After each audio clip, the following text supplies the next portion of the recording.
oras, wala pong pinipiling lugar. Kaya namin po, ang anak po namin ay magkaroon po tayo ng spiritual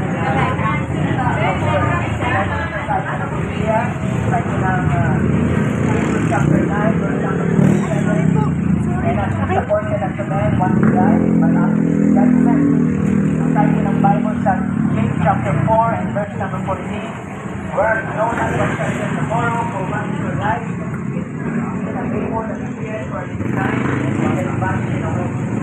So, yan po yung sinasabi po ng salita ng Diyos. Life is short, and better sure. Pero, po doon ang sinasabi ng Bible na ang impyerno po ay itong totoong lugar. Masabi po ng Bible sa Luke chapter verse number 16. And in hell, pag-saan, is torment. And still from far off, and that was his bottom. At ang sabi po ng Mark chapter 9, verse number 44, where there are war like that, and the fire and so sabi po ng Bible, paulit-ulit po na nabay po sila ng Diyos na ang siyempre po ay isa pong totoong lugar. Kaya ang ganang atin po, we are just here to live, working ang kamatayan po ay walang pinipiling oras, wala pong pinipiling lugar, wala pong pinipiling edad. Ano bang sakin na namin, kung pwede pong bumatik ang kamatayan. Kaya may pakasahan mo sa lekong ito. Bakit ito? Ito yung dahil receiving. Ano ba dumating sa iyong kamatayan? Kaya ang pinakakutan mo ng iyong kalawa. Yan po ang katanungan na natin po namin iwan sa lekong ito. Dahil ang kamatayan po ay wala pong pinipiling oras, wala pong pinipiling lugar.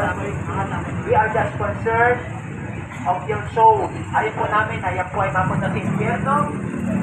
Kaya kahit sa likod natin yung mga nakarin po ng tinig po ito, God is reward. Ang kamatayan po ay walang pinipiling oras, wala pong pinipiling oras. Kaya nakita niyo ng Bible, ito po yung pwede maging sakay sa ito po.